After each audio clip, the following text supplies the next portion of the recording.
seterusnya kita lihat perwakilan data dengan graf plot titik.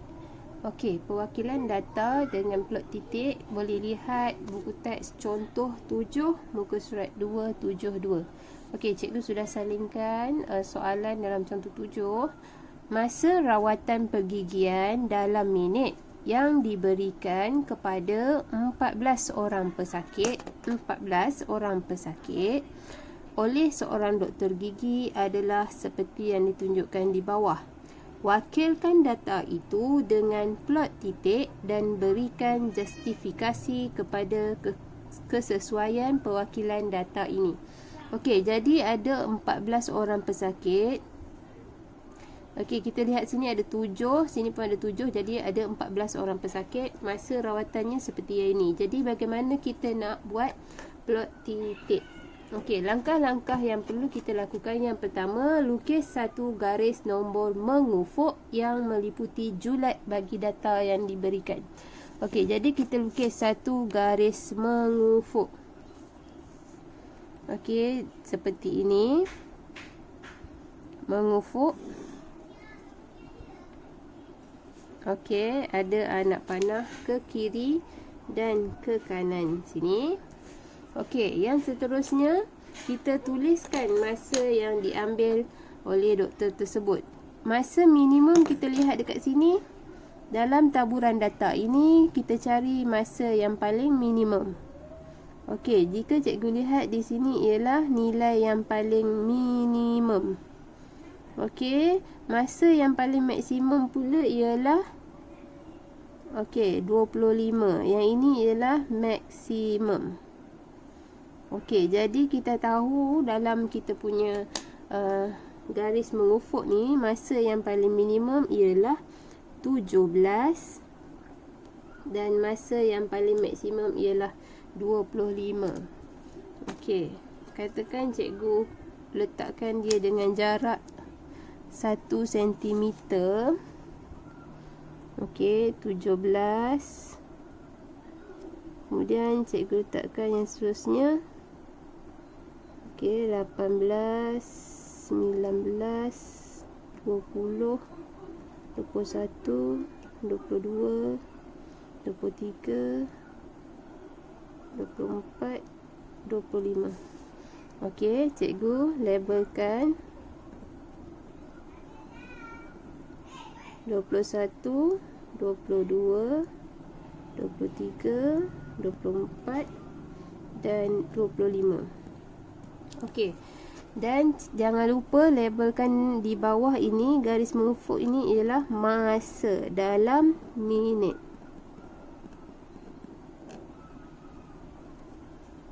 Okey, labelkan garis mengufuk ini masa dalam minit. Okey. Apa yang perlu kita lakukan seterusnya ialah memplotkan titik. Plotkan setiap data satu demi satu sebagai titik sepadan dengan nilai pada garis nombor. Jadi kita lihat sini 23. Okey, 23 kita potong. Kita tandakan, plotkan satu titik di 23. Okey, kemudian yang kedua 24. Potong, kita plot satu titik di 24. Seterusnya 21, potong, kita titikkan satu titik di 21. Dalam taburan data ada 24, potong, kita plotkan di sini 24. Kemudian ada 25, kita potong kat situ dan plotkan. 24 lagi, potong, kita plotkan lagi titik di 24. Kemudian ada lagi 25, potongkan di situ, plotkan di garis mengufuk. Kemudian pergi ke baris yang kedua, 24, potong, kita plotkan. 22, kita potong di dalam taburan data, kita plotkan di dalam garis mengufuk. 17, plotkan di sini. 21, okey, di atas sini. 23, di atas yang tadi. 22, okey, 23 sekali lagi. Okey, jadi kita dapat taburan datanya seperti ini dengan menggunakan plot titik bagi soalan ini tadi. titik ini sesuai digunakan untuk memaparkan masa rawatan pergigian yang taburannya adalah 17 minit hingga 25 minit. Itu cara kita nak justifikasikan okey, kepada kesesuaian perwakilan data. Okey, apabila kita telah selesai ini, jangan lupa tuliskan tajuk bagi plot titik kita, iaitu masa rawatan pergigian. Okey, nama mesti ada. Baik, untuk contoh lain bagi plot titik, okey, cikgu buatkan latihan latih diri 12.1b soalan nombor 5. Okey, ini untuk membantu murid-murid lebih faham bagaimana untuk buat plot titik. Okey, soalan ini ialah data berikut menunjukkan bilangan khidmat pesanan ringkas SMS yang dihantar oleh sekumpulan murid pada satu hari tertentu. Wakilkan data itu dengan plot titik dan justifikasikan kesesuaian perwakilan data tersebut. Okey, taburan data yang diberi adalah ini. Jadi langkah pertama untuk kita buat plot titik ialah melukis garis mengufuk. Okey, jadi kita lukiskan garis mengufuk. Okey, kita lukiskan garis mengufuk. Seterusnya kita lukiskan kita tuliskan anak panah ke kiri dan ke kanan bagi garis mengufuk. Lepas kita tulis garis mengufuk ni, kita kena tulis labelkan julat data ni. Okey, di sini jika kita lihat nilai yang paling minimum dalam taburan data ini. Okey, nilai yang paling minimum. Okey, dalam taburan data ini ialah, okey, mari kita lihat bersama-sama. Nilai yang paling minimum kita lihat ialah 3. Okey, ini ialah nilai minimum. Okey, dan nilai yang paling maksimum, paling tinggi ialah 11. Yang ini maksimum. Jadi dalam data ni, kita dalam garis mengufuk ni, kita tahu kita akan tuliskan yang paling minimum di sini 3. Dan paling maksimum di sini 11. Tapi sebelum tulis tu, cikgu akan plotkan dulu, garis labelkan dahulu yang lain. 3, 4, 5, 6, 7, 8, 9, 10 dan 11. Okey, setelah kita tuliskan data, setelah kita tuliskan julat bagi data tadi, jangan lupa kita untuk tuliskan di bawahnya, iaitu di sini ialah bilangan SMS. Baik. Kemudian kita akan plotkan mengikut data yang kita ada. Okey, bermula dengan 3, kita potong 3 dan kita plotkan titik di 3. Kemudian potong di 4, kita plotkan di sini 4. Kemudian kita tanda dan potong 8, plotkan di sini. 7. Okey, 11 kita potong, plotkan di sini. 6 kita potong, plot di sini. 5 kita potong, plot di sini. 7 potong lagi, plot di sini. 6 kita potong, plot di sini. 3 kita potong, sambung di atas sini, plot. 9 potong di situ, plotkan di sini. 6 potong, plot di sini. 5 kita potong, plot di sini. 11 potong. Okey, dan terakhir sekali 8. Okey. Seterusnya kita labelkan plot tersebut. Bilangan SMS. Okey, yang dihantar oleh sekumpulan murid adalah bilangan SMS. Okey.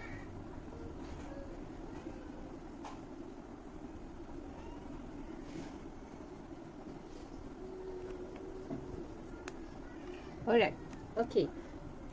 Bagaimana pula kita nak menjustifikasikan kesesuaian perwakilan data tersebut? Jadi kita boleh katakan plot titik ini sesuai digunakan untuk memaparkan bilangan khidmat pesanan ringkas yang dihantar oleh sekumpulan murid. Seterusnya kita pergi kepada contoh 8, iaitu plot batang dan daun. Plot batang dan daun ialah perwakilan data yang mengasingkan nilai data kepada batang dan daun mengikut nilai tempat. Daun biasanya ialah digit akhir nombor itu, iaitu nilai SAR. Batang ialah digit atau digit-digit lain yang sebelah kiri nombor itu.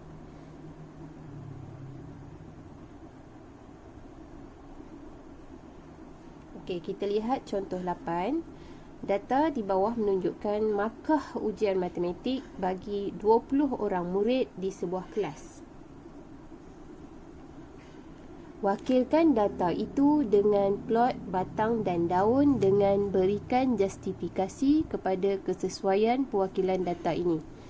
Okey, bagaimana kita nak plot batang dan daun? Okey, perkara pertama yang kita kena lakukan ialah tulis setiap data satu demi satu dengan digit puluh sebagai batang. Okey, kita perlu tuliskan satu garisan palang seperti ini. Okey, bahagian digit puluh itu kita tuliskan di sebelah kiri dengan tertib menaik dari nilai terkecil ke nilai terbesar. Okey, digit SAR pula kita tulis di sebelah sini. Okey, dengan juga tertib menaik nilai terkecil ke nilai terbesar. Okey, di bahagian batang iaitu digit puluh. Okey, nilai kita lihat daripada taburan data di sini, nilai minimum.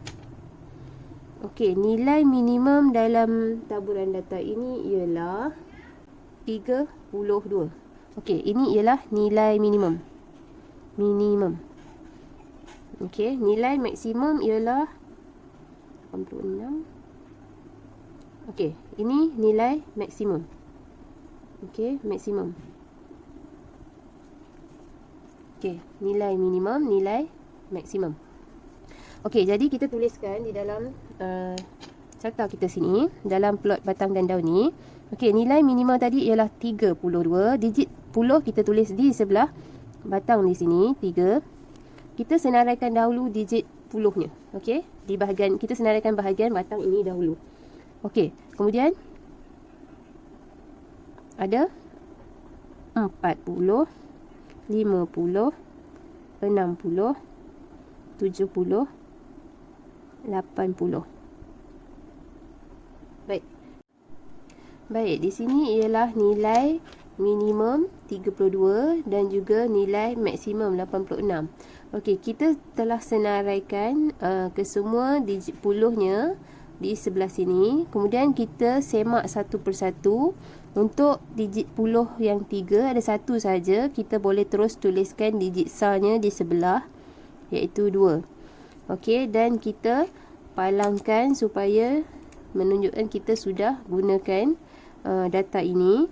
Kemudian kita pergi beralih kepada digit 40. 40, jika kita perhatikan dalam taburan data ini, tiada digit 40. Jadi kita jangan tulis kosong, sifar. Kita jangan tulis apa-apa, biarkan saja kosong di situ. Kemudian kita perhatikan pula digit 50. 5 ada 56. Okey, jika kita perhatikan 5 ada 56, ada 58, ada 52. Okey, digit puluhnya 5, ada 50, ada lagi sekali 50 dan ada 59. Untuk puluh yang digit 5 ini, 50 ada 1, 2, 3, 4, 5, 6. Ada 6 SAR. Ada 6 SAR yang kita kena senaraikan. Kita ingat tadi cikgu dah cakap kita kena susun mengikut tertib menaik daripada yang kecil ke besar. Jadi kita kena perhatikan data ni dari awal supaya kita tak buat kerja dua kali. Kita terus lihat 56, 58, 52, 50, 50, 59. Kita bermula dengan digit yang rendah. Okey, yang pertama kita lihat ialah 5, sifar. Sifar lah digit yang paling kecil. Okey, kita palangkan tanda kita sudah guna. Kemudian masih ada lagi satu, 50. Juga sifar sekali lagi. Kemudian selepas 50, 1, 2. Kita lihat 52 nilai yang paling kecil. So, kita tuliskan 2 dan palangkan. Kemudian 56, kita tulis 6 dan palang. Kemudian 58, kita palangkan, tulis 8. Kemudian 59, okey, tulis 9 dan kita palangkan. Okey, kita terus susun nombor ini mengikut tertib menaik. Okey, jika kita masukkan tanpa susun, di kemudiannya kita tetap perlu susun mengikut tertib yang sebenar lah, iaitu tertib menaik. Jadi kita tak buat kerja dua kali, kita terus susun. Okey, kemudian kita pergi pada digit 60. Okey, digit 60 ada. Okey, cikgu gunakan pen merah supaya lebih nampak. 60, 69, 63, 64, 67, 63 lagi sekali, 69 lagi sekali. Okey, dah tak ada. Ada 1, 2, 3, 4, 5, 6, 7 digit 60. Digit 6 kat sini lah, di bahagian puluh. Ada 7 nombor. Data kita ni ada 7 yang bermula dengan 60. Okey, jadi kita mulakan dengan digit SAR yang paling rendah. Okey, jika kita perhatikan di sini SAR yang paling rendah ialah sifar. So, kita tuliskan 60 iaitu sifar di sini. Kemudian kita palangkan. Ada sekali saja 60, satu sifar sajalah. Okey, lepas sifar, digit SAR yang paling rendah ialah 3. Okey, jadi kita tuliskan 3. Ada 1, 63. Kemudian ada satu lagi 63. Jadi kita tulis 2 kalilah 3. Okey, 63, 63. Kemudian digit SAR yang paling rendah selepas 63 ialah 64. So, kita tulis SAR 4. Seterusnya ialah 7. 67, 7. Dan kita palangkan di sini. Dan yang terakhir ialah, belum akhir lagi, masih ada 2 yang belum kita potong kat sini. Ada 9. Okey, sekali. Dan masih ada lagi satu nombor, 69. Sekali lagi, 9. Okey. Okey, selesai untuk puluh 6, yang digitnya 6 untuk puluh. Okey, kita pergi lihat kepada kita lihat pula seterusnya digit puluh 7, angka 7. Okey, ada 71, 75, 78 dan 77. Okey. Okey, jadi kita tuliskan bermula dengan digit yang paling rendah, digit SAR paling rendah, iaitu 71. 1. Okey, kemudian 75, 5. Kemudian 78, 77, 7 lebih rendah, so 77 dan akhirnya 78.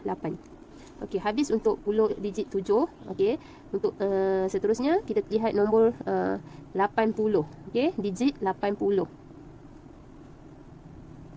Okey, 80 ada 86, 82. Okey, itu saja. Yang lain semua kita sudah palangkan, semua kita dah senaraikan datanya. Okey, ada 86 dan 82 sahaja. Jadi yang paling kecil ialah 82, digit 2 di sini. Seterusnya 86. Okey, semua data yang berterabur ni sudah kita palangkan. Semua sudah digunakan dan ditulis di dalam plot batang dan daun. Okey. Seterusnya kita perlu tulis kekunci dan tajuk. Kekunci menunjukkan unit bagi batang dan daun. Jadi kita perlu tulis kekunci bagi plot batang dan daun ni. Okey, kekunci di sini kita tuliskan seperti ini. Kekunci. Okey, kekunci 3 palang 2 bermakna 32 markah. Okey, ini kekunci. Maksudnya bila kita plot batang dan daun ni, kita bagi tahu cara baca dia lah. Okey, kekunci 3 palang 2 bermakna 32 markah. 3 palang 2 bermakna 32 markah. 5 palang kosong bermakna 50 markah. Macam tu. Kemudian kita tuliskan tajuk bagi plot batang dan daun ni. Tajuknya kita tulis di bahagian atas. Seperti biasa, tajuk plot mesti di bahagian atas. Okey, tajuk plot batang dan daun ini ialah markah. Ini tajuk yang dalam soalan kita tadi. Okey, markah ujian matematik. Okey, begitu sahaja kita sudah pun selesai membuat plot batang dan daun, iaitu perwakilan data yang terakhir sekali. Okey, kita ada 5 cara perwakilan data, iaitu carta palang, seterusnya carta pai, kemudian graf garis, kemudian plot titik, dan terakhir sekali plot batang dan daun. Jadi cikgu rasa kamu sudah lihat semuanya dan kamu boleh siapkan latihan 11.1B soalan 1 hingga 6.